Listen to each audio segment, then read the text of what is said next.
홍준표 전 후보의 지지자 절반이 이렇게 얘기했습니다.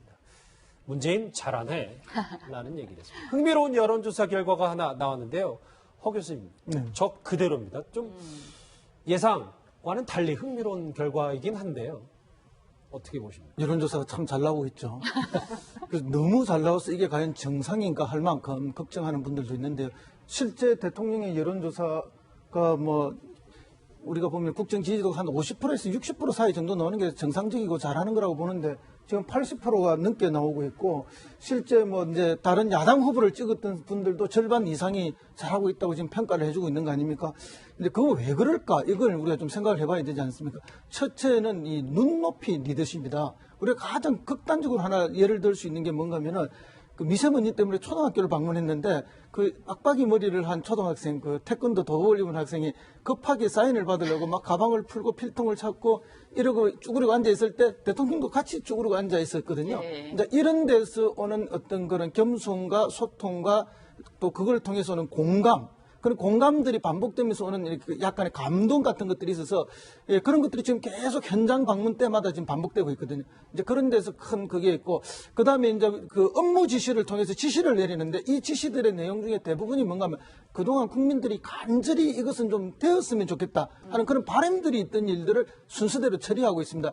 예를 들면 뭐 5.18 기념식에서 임을 위한 행진곡을 다시 같이 부르게 된다든지 뭐 이런 문제들이 있죠. 그 다음에 세월호에서 그 기간제 교사, 그 기간제 교사를 어떤 국가 유공자로 한다든지 이런 간절한 마음들을 행정에서 또 국정에서 잘 하기 때문에 이런 게 나오는 것이 아닌가. 인사청문회라든지 이런 데서 지금 굉장히 뭐 어려움을 겪고 있지만 이렇게 나오는 이유가 바로 그런 공감과 소통, 그걸 통한 감동. 교수님, 이렇게 그거는 다 일단 뭐 전반적으로 알더라도 홍준표 전 후보의 지지자들이 딱 좋아하는 이유는 저희가 그거는 어떻게 해석을 해야 됩니까? 홍준표 후보자들, 지지자들. 예. 홍준표 후보를 지지했던 분들도 대한민국 국민들이고, 보수든 진보들 떠나서 뭘 잘하는지 시원한 느낌들이 있지 않습니까? 굉장히 상식적인 그런 행동, 그 다음에 서민적인 그런 소통, 이런데 뭐 누구나 공감할 수밖에 없는 게 아니겠습니까? 이 홍준표 전 후보 지지층 가운데 절반이 얘기한 거 이제 답변이 50.3%인데 저희가 나머지 49.7%의 답변은 조사기관 홈페이지에서 내일 이제 확인이 가능하다고 하니까 일단 절반의 지지층, 홍지사 지지층이 문재인 대통령이 잘하고 있다고 답변을 했습니다. 예, 이현정 의원님 수치가 이렇게 나오다 보니까 보수의 마음이 이렇게 움직이고 있는데 지금 자유한국당 국회 보이콧할 때냐 뭐 이런 지적들이 있어요. 그러니까 이제 지금 뭐 예전에 사실 이제 그 경험칙상 그렇게 보는 것 같아요. 예전에 민주당도 선거 이후에 뭐 상당히 안 좋았을 때, 박근혜 대통령 인기가 많았을 때 그때부터 계속 반대를 했지 않습니까? 이제 그거 하나 이제 반면교사를 하는 보는 거죠. 이제 자기들도 그렇게 하면 결국 이제 뭉쳐지고 힘이 모아지고 할 것이다. 뭐 그런 패턴들로 보는 것인데 우리가 5년마다 사실 이런 패턴을 계속 반복하고 있지 않습니까? 예. 근데 보십시오. 지금 자유한국당이 어떤 면에서 보면 보수의 위기라고 할 정도로 정말 이 보수 갖고는 도저히 앞으로 예를 들어서 과연 집권 가능이 있느냐 이런 문제에 대해서 이번 선거에서 근본적인 의문을 제기를 했습니다. 자, 그렇다면 제가 볼 때는 이제 뭔가 새로운 방향을 저는 좀 보여줘야 될 것 같아요. 즉 보수가 다음 5년 뒤에 선거에서 이길 수 있으려면 지금에 나타났던 이번에 어떤 국민 심판을 받던 보수와는 좀 다른 정말 국익을 생각하는 그런 보수의 입장. 그리고 뭔가 우리는 하더라도 국익을 위해서라면 모든 걸 하겠다, 희생하겠다라는 그런 입장들. 이런 것들을 좀 보여준다라면 국민들은 당장은 문재인 대통령한테 박수치지만 문재인 대통령 이 지지율요, 얼마 가지 못합니다. 왜냐하면 이거 항상 이거는 너무 단언하시는 이 거 초기에 항상 이렇게 정권은 그 인기가 있기 마련입니다. 그렇지만 이제 구체 현안 들어와 보면 떨어지기 마련이거든요. 언젠가 반전의 기회를 노릴 수 있는 게 저는 충분히 있습니다. 그럴 때 자유한국당이 어떻게 반전할 것이냐, 무슨 힘으로 반전할 것이냐, 저는 거기서 명분을 축적해야 돼요. 자꾸 이렇게 반대하고 뭐 보이콧한다고 그러고 이렇게 하면 반전의 힘이 생기지 않습니다. 당장의 걸 보지 말고 좀 더 멀리 본다라면 지금 정말 보수가 새롭게 설 수 있는 명분을 축적하는 게 저는 제가 볼 때는 제일 중요한 자유한국당이 해야 될 일인데 지금 당장에 눈앞에 있는 것만 보기 때문에 참 안타깝게 그지없습니다. 일단 뭐 지지율로는 어느 정도 문 대통령의 인기가 설명이 됐는데 허 교수님 오늘 저녁에 문 대통령이 직접 여당 원내대표단 만날 예정이라고 하는데 원래 당청 간에 여러 가지 미묘한 얘기가 좀 많았었는데 이게 오늘로 좀 갈무리가 되는 겁니까? 뭐 그렇게 식사하고 소통함으로써 갈무리가 되지만 또 새로운 갈등은 또 시간이 지나면 언제나 생깁니다. 근데 뭐 그거는 제가 볼 때 뭐 일상적으로 생겼다 줄었다 하는 거고 오늘은 이제 뭐 이거 원내대표단하고 식사를 해야만 됩니다. 반드시. 왜냐하면 지금 임시국회에서 처리해야 될 일이 너무 많지 않습니까? 그리고 좀 청문회도 마찬가지고 실제 현장에서 고생하는 거는 여당의 원내대표단들이거든요. 모든 협상을 여기서 다 하지 않습니까? 물론 청와대 정무팀에서도 나서서 열심히 하고 있지만 그거는 어차피 좀 자기의 그거이고 사실은 당은 청와대를 대신해서 뭐 띄워줄 만큼 고생을 해야 되는 그런 입장이니까 대통령이 뭐 만찬을 통해서 격려하고 부탁하는 것은 지극히 당연한 모습입니다. 만약에 당과 청와대가 이게 일체감이 없으면 금방 무너집니다. 아마 이것은 참여정부 때의 반성이다. 나는 그렇게 보는데요. 참여정부 때 이제 노무현 대통령께서는 당정 분리를 계속 이야기를 했습니다. 그때 물론 저는 그렇게 해서는 안 된다. 당정 일체가 돼야 된다라고 그렇게 주장을 했지만, 근데 그때 그 당정 분리가 그 가져왔던 큰 아픔들이 있거든요. 그렇기 때문에 이제 문재인 현 대통령께서는 그때의 경험 때문에 당정 일치를 위한 그런 노력들을 하고 있다 이렇게 봅니다. 협치를 위해서는 뭐 민주당 지도부 만나서 또 여러 가지 의견 교환하는 것도 중요하니까요. 이 당청 간의 얘기가 나오니까 추미애 대표가 장하성 청와대 정책실장과의 묘한 밀당이 포착돼서 저희가 한번 화면에 담아봤습니다. 영상 보시죠.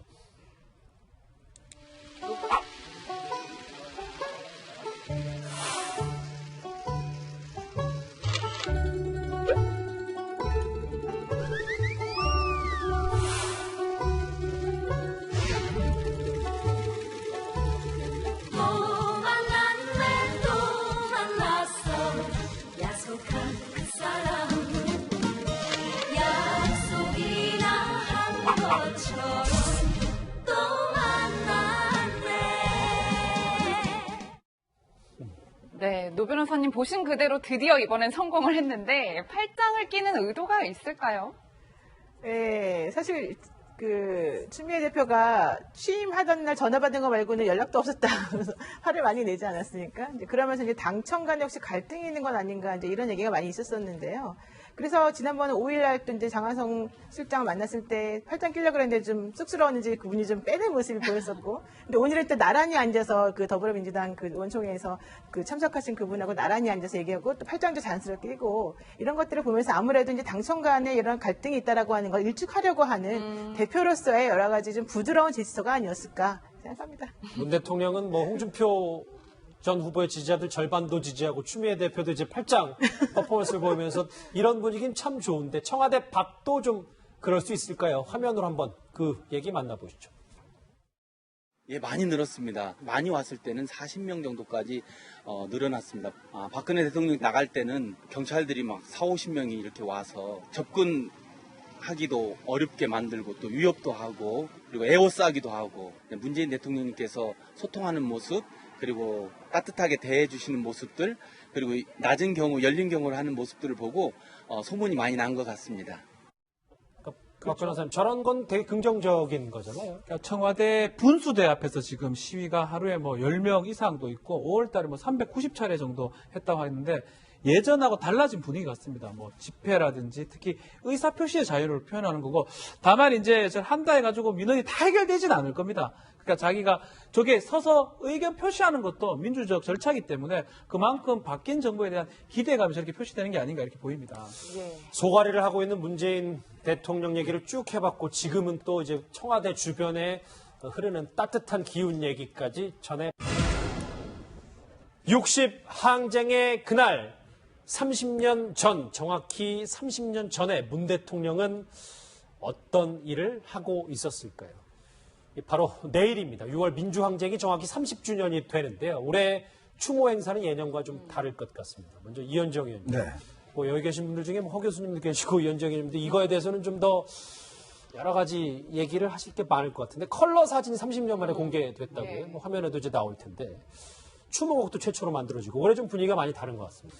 아무래도 이제 보시면 이제 저게 1987년도 6월 9일입니다. 당시 이제 그 연세대 앞에서 시위를 벌일 때 바로 이제 이한열 씨가 이제 그때 최루탄을 직접 맞고 뒤에서 이제 부축하면서 일어서는 그 사진이 이제 처음으로 이제 발견이 된 거죠. 오늘로 따지니까 저게 진짜 정확히 30년 전이에요. 그렇죠. 이제 정확히 이제 오늘 바로 그 날이고 사실 이제 그 이한열 군이 이제 그때 이제 부상을 당함으로 해서 저게 상당히 이제 학생들한테 촉발점이 돼서 당시에 시위가 굉장히 격화되는 하나의 이제 분수령이 됐었고 그 이제 7월 3일 날 이제 마지막 그 노제 장례식 이럴 때까지 상당히 이제 그 시위 자체가 이끌어갔던 하나 격동의 시기를 보냈던 이제 발화점이 바로 됐습니다. 물론 그 이전에는 이제 박종철 군 고문치사 사건이 어떤 분위기 자체를 이끌었다면 실질적인 촉발점은 바로 이한열 군 이제 최루탄 사망 사건이 이루어졌고, 제가 장면 보시는 게 이제 바로 서울역 앞에서 노제를 치른 장면입니다. 그 노제를 치러서 제가 알기로 뭐 저도 저 현장에 있었습니다만은 정말 그 사상 최대 인파가 모였다고 할 정도로 당시에는 사실은 뭐 시위 같은 거 하면은 이 최루탄소 하기 때문에 일반인들이 참 접근하기 힘들었어요. 근데 저렇게 일반인들이 많은 사람들이 저렇게 노제에 참석을 했고, 뭐 전날도 물론 시위가 있었습니다만은 어쨌든 이제 6.29 선언이 있고 난 뒤죠. 이제 그렇게 한 아주 뭐 역사적인 장면의 한 그 사진이라고 할 수가 있겠습니다. 저희가 쭉 보니까 지금까지 흑백 사진을 많이 봤는데 저렇게 컬러 사진으로 정확한 모습을 본 건 또 이번이 처음인 것 같습니다. 당시 연대 총학생회장으로 현장에 있었던 우상 원내대표, 며칠 전 이렇게 그날을 회상했습니다. 목소리 들어보시죠. 한마디로 넋이 나갔죠. 학생이 희생될 거라고는 전혀 예상을 못했습니다. 경찰이 총 쏘듯이 막 쏴냈기 때문에 저는 달리기 시작을 했고, 안쪽으로 재빨리 피하지 않고 끝까지 제일 선두를 지켰던 이한열 군이 출탄에 피격이 된 건데요. 처음에는 치료받으면 괜찮겠지 이런 생각으로 병원으로 옮겼는데 응급실에서 바로 의식을 잃고 쓰러져서 뇌사 상태로 중환자실에 누워 있었거든요. 제가 주도한 집회에서 희생됐기 때문에 너무 괴로웠죠. 예, 뭐 사실 지금은 상상하기 좀 힘든 일인데 교수님께서 저 당시에 저 현장에 있으셨다고 하는데. 아니, 저는 그때 현장에 있었던 게 아니고요. 대구 구치소에 있었습니다. 아, 예. 홍급방에 있어갖고 저는 이제 나와서 저 60항쟁 덕분에 이제 그 8월 말경에 이제 나오게 되었죠. 그래서 나와서 이제 이야기를 많이 들었던 거고요. 사실은 이제 뭐 저 항쟁의 촉발의 원인이 이제 이한열 군의 저런 이제 사망의 문제가 있었고, 또 그 이전에 저렇게 가는 데는 박종철 군의 또 일이 있지 않았습니까? 박종철 군이 이제 남영동 대공분실에서 조사를 받을 때 저희들은 또 다른 대공분실에서 이제 조사를 받던 그때 시즌에는 다 뭐 고문이 있었고 다 그랬죠. 그리고 이제 그때 저는 이제 뭐 정확하게는 그때 당시는 이게 무슨 말인지 몰랐는데 이렇게 널브러져 이렇게 해놓고 자기들끼리 몇 명이 하는 이야기가 우리한테 와서 기술을 좀 배워가지고 어쩌다가 이런 사고를 난 이런 이야기들이 있었어요. 그런데 거기서 나중에 이제 변호사를 통해서 그때 그게 박종철 군의 그런 같은 시기였죠. 그렇기 때문에 저 시대를 살았던 사람들은 저 사진을 보면 다 공감들이 있습니다. 그리고 분노가 여전히 남아있고, 그렇기 때문에 이번에 촛불 집회는 사실은 저 30년 전에 저거 6.1 항쟁의 어떤 의미에서 보면 확대판이다 이렇게 볼 수 있죠. 그때 현장에 나섰던 넥타이 부대들이나 또 386 젊은 학생들이 이제는 아들의 손을 잡고 또 심지어 손자의 손을 잡고 이번 그 촛불 집회에 나온 것이 아닌가 저는 뭐 그렇게 봅니다. 예. 86세대 두 분이 계시니까 뭐 얘기가 쭉 많이 나오는데 저 얘기를 좀 해봐야 될 것 같아요. 그러니까 30년, 정확히 30년이 지났습니다. 그날 얘기를 잠깐 해봤다면 박준 변호사님. 30년 전에 지금의 문 대통령은 당시 어떤 일을 하고 있었습니까? 87년입니다. 87년 저때 부산에서 변호사 활동을 하고 있었고요. 뭐 아마 인권 변호사 활동을 그때부터 하고 있었지 않을까, 국민의힘에 나오고 있는데요. 하고 있었고, 또 이낙연 총리 같은 경우는 아마 취재하러 나갔을 겁니다. 기자를 하고 있었을 거고요. 그렇죠. 또 임정석 비서실장은 한양대 총학생회장을 하고 있었고, 조국 민정수석 같은 경우도 저때도 아마 시위하러 가지 않았을까 싶은데 서울대 법학과 학생이었습니다. 그러니까 저 30년 전에 저 위치에 있던 사람들이 이제 정부에 다 아니 청와대 이 인맥으로 좀 들어온 상황이 아닌가 이렇게 보입니다. 그러니까 이제 문재인 대통령과 노무현 전 대통령은 당시에 부산 민주정치 부산운동본부 여기 이제 집행위원들하고 계셨어요. 그러니까 그 어떤 면에서 보면 같은 집행위원을 했던 부산 시위가 보면 서울에서는 명동 시위가 이제 아주 촉발되었어요. 명동 시위 있었는데 예. 이제 그 이후에 바로 부산 시위가 촉발이 돼서 부산에서 상당히 많은 인파가 모였습니다. 그래서 결국 이게 또 다시 이제 서울로 또 분기점이 돼서 당시에 그 부산 시위를 주도했던 분들이 바로 문재인 대통령, 노무현 전 대통령입니다. 그러니까 그 두 분들이 지금 이제 대통령이 되는 상황이라는 것은 참 어떤 면에서 역사의 하나의 한 장면이었죠. 아까 저희가 지금 뭐 대통령 비서실장도 몇몇도 봤는데 특히 저 노 변호사님 임종석 실장은 학생운동 시절에도 지금보다 오히려 더 투명했다는 얘기가 많죠. 너무 잘생겼었죠, 그때. 지금은 좀 망가지신 것 같은데. 아니, 뭐, 말씀 조심하세요. 그때 당시에 그 임수경 전 의원하고 이 임종석 그 당시 이제 전대 회장이었죠. 그분하고 사실은 너무 이렇게 신선한 외모로 정말로 혈기왕성하게 우리나라의 민주화를 위해서 싸운 분이었고 이분이 움직이지 않느냐에 따라서 그날의 집회 인원이 수가 엄청나게 달라졌다는 거 아니에요. 그래서 이름이 이제 임길동이라고 정말 동해번쩍 서해번쩍하면서 종횡무진했었었고 특히 이분을 현상수배하기도 지명수배했었었지 않습니까? 그래서 10개월 정도 이제 아마 도피 생활을 하기도 했었었죠. 그런데 그 당시에는 뭐 너무 신줄귀물하게 도피를 많이 하니까 여하고들이 많이 숨겨졌을 것이다 이런 얘기도 많이 있었었고요. 또 여장하고 다녔을 것이다 이런 얘기도 있었는데 뭐 여장은 아니었다고 이제 본인이 워낙 키가 크니까 오히려 그렇게 얘기를 하고 있었고 또 그 1988 응답하라 1988인가요? 그 드라마에도 이제 이 윤종석 전 그 회장을 아마도 이렇게 수배하는 그런 전단지가 벽에 붙어 있었던 그런 장면이 나오기도 했습니다. 알겠습니다. 30년 전이었습니다. 60항쟁 잠깐 되돌아봤습니다. 여러분은 지금 뉴스특급과 함께하고 계십니다.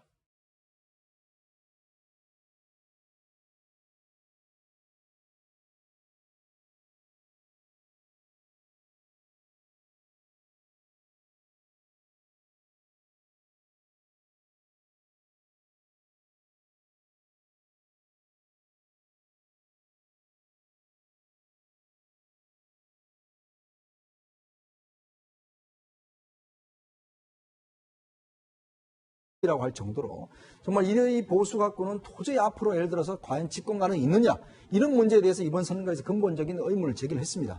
그렇다면 제가 볼 때는 이제 뭔가 새로운 방향을 저는 좀 보여줘야 될 것 같아요. 즉 보수가 다음 5년 뒤에 선거에서 이길 수 있으려면 지금에 나타났던 이번에 어떤 국민 심판을 받던 보수와는 좀 다른 정말 국익을 생각하는 그런 보수의 입장. 그리고 뭔가 우리는 하더라도 국익을 위해서라면 모든 걸 하겠다, 희생하겠다라는 그런 입장들. 이런 것들을 좀 보여준다라면 국민들은 당장은 문재인 대통령한테 박수치지만 문재인 대통령 이 지지율요, 얼마 가지 못합니다. 왜냐하면 이거 항상 이거는 너무 단언하시는 거 초기에 항상 이렇게 정권은 그 인기가 있기 마련입니다. 그렇지만 이제 구체 현안 들어와 보면 떨어지기 마련이거든요. 언젠가 반전의 기회를 노릴 수 있는 게 저는 충분히 있습니다. 그럴 때 자유한국당이 어떻게 반전할 것이냐, 무슨 힘으로 반전할 것이냐, 저는 거기서 명분을 축적해야 돼요. 자꾸 이렇게 반대하고 뭐 보이콧한다고 이렇게 하면 반전의 힘이 생기지 않습니다. 당장의 걸 보지 말고 좀 더 멀리 본다라면 지금 정말 보수가 새롭게 설 수 있는 명분을 홍준표 전 후보의 지지자 절반이 이렇게 얘기했습니다. 문재인 잘하네 라는 얘기를 했습니다. 흥미로운 여론조사 결과가 하나 나왔는데요. 허 교수님, 저 그대로입니다. 좀 예상과는 달리 흥미로운 결과이긴 한데요. 어떻게 보십니까? 여론조사가 참 잘 나오고 있죠. 그래서 너무 잘 나와서 이게 과연 정상인가 할 만큼 걱정하는 분들도 있는데요. 실제 대통령의 여론조사가 뭐 우리가 보면 국정 지지도가 한 50%에서 60% 사이 정도 나오는 게 정상적이고 잘하는 거라고 보는데 지금 80%가 넘게 나오고 있고 실제 뭐 이제 다른 야당 후보를 찍었던 분들도 절반 이상이 잘하고 있다고 지금 평가를 해주고 있는 거 아닙니까? 근데 그거 왜 그럴까? 이걸 우리가 좀 생각을 해봐야 되지 않습니까? 첫째는 이 눈높이 리더십이다. 우리가 가장 극단적으로 하나 예를 들 수 있는 게 뭔가 하면은 그 미세먼지 때문에 초등학교를 방문했는데 그 빡빡이 머리를 한 초등학생, 그 태권도 도복을 입은 학생이 급하게 사인을 받으려고 막 가방을 풀고 필통을 찾고 이러고 쭈그리고 앉아 있을 때 대통령도 같이 쭈그리고 앉아 있었거든요. 네. 이제 이런 데서 오는 어떤 그런 겸손과 소통과 또 그걸 통해서 오는 공감, 그런 공감들이 반복되면서 오는 이렇게 약간의 감동 같은 것들이 있어서 예, 그런 것들이 지금 계속 현장 방문 때마다 지금 반복되고 있거든요. 이제 그런 데서 큰 그게 있고 그다음에 이제 그 업무 지시를 통해서 지시를 내리는데 이 지시들의 내용 중에 대부분이 뭔가 하면 그동안 국민들이 간절히 이것은 좀 되었으면 좋겠다 하는 그런 바람들이 있던 일들을 순서대로 처리하고 있습니다. 예를 들면 뭐 5.18 기념식에서 임을 위한 행진곡을 다시 같이 부르게 된다든지 뭐 이런 문제들이 있죠. 그다음에 세월호에서 그 기간제 교사, 그 기간제 교사를 어떤 국가 유공자로 한다든지 이런 간절한 마음들을 행정에서 또 국정에서 잘 하기 때문에 이런 게 나오는 것이 아닌가. 인사청문회라든지 이런 데서 지금 굉장히 뭐 어려움을 겪고 있지만 이렇게 나오는 이유가 바로 그런 공감과 소통, 그걸 통한 감동. 허 교수님, 이렇게 봅니다. 그거는 다 일단 뭐 전반적으로 알더라도 홍준표 전 후보의 지지자들이 딱 좋아하는 이유는 저희가 그거는 어떻게 해석을 해야 됩니까? 홍준표 후보자들, 지지자들. 예. 홍준표 후보를 지지했던 분들도 대한민국 국민들이고, 보수든 진보들 떠나서 뭘 잘하는지 시원한 느낌들이 있지 않습니까? 굉장히 상식적인 그런 행동, 그 다음에 서민적인 그런 소통, 이런데 뭐 누구나 공감할 수밖에 없는 게 아니겠습니까? 이 홍준표 전 후보 지지층 가운데 절반이 얘기한 거 이제 답변이 50.3%인데 저희가 나머지 49.7%의 답변은 조사기관 홈페이지에서 내일 이제 확인이 가능하다고 하니까 일단 절반의 지지층, 홍지사 지지층이 문재인 대통령이 잘하고 있다고 답변을 했습니다. 예, 이현정 의원님 수치가 이렇게 나오다 보니까 보수의 마음이 이렇게 움직이고 있는데 지금 자유한국당 국회 보이콧할 때냐 뭐 이런 지적들이 있어요. 그러니까 이제 지금 뭐 예전에 사실 이제 그 경험칙상 그렇게 보는 것 같아요. 예전에 민주당도 선거 이후에 뭐 상당히 안 좋았을 때, 박근혜 대통령 인기가 많았을 때, 그때부터 계속 반대를 했지 않습니까? 이제 그거 하나 이제 반면 교사를 하는 보는 거죠. 이제 자기들도 그렇게 하면 결국 이제 뭉쳐지고 힘이 모아지고 할 것이다. 뭐 그런 패턴들로 보는 것인데, 우리가 5년마다 사실 이런 패턴을 계속 반복하고 있지 않습니까? 예. 근데 보십시오. 지금 자유한국당이 어떤 면에서 보면 보수의 위기 하는 게 저는 제가 볼 때는 제일 중요한 자유한국당 해야 될 일인데, 지금 당장에 눈앞에 있는 것만 보기 때문에 참 안타깝게 그지없습니다. 일단 뭐 지지율로는 어느 정도 문 대통령의 인기가 설명이 됐는데 허 교수님 오늘 저녁에 문 대통령이 직접 여당 원내대표단 만날 예정이라고 하는데 원래 당청 간에 여러 가지 미묘한 얘기가 좀 많았었는데 이게 오늘로 좀 갈무리가 되는 겁니까? 뭐 그렇게 식사하고 소통함으로써 갈무리가 되지만 또 새로운 갈등은 또 시간이 지나면 언제나 생깁니다. 근데 뭐 그거는 제가 볼 때 뭐 일상적으로 생겼다 줄었다 하는 거고 오늘은 이제 뭐 이거 원내대표단하고 식사를 해야만 됩니다. 반드시. 왜냐하면 지금 임시국회에서 처리해야 될 일이 너무 많지 않습니까? 그리고 좀 청문회도 마찬가지고 실제 현장에서 고생하는 거는 여당의 원내대표단들이거든요. 모든 협상을 여기서 다 하지 않습니까? 물론 청와대 정무팀에서도 나서서 열심히 하고 있지만 그거는 어차피 좀 자기의 그거 있고 사실은 당은 청와대를 대신해서 뭐 띄워줄 만큼 고생을 해야 되는 그런 입장이니까 대통령이 뭐 만찬을 통해서 격려하고 부탁하는 것은 지극히 당연한 모습입니다. 만약에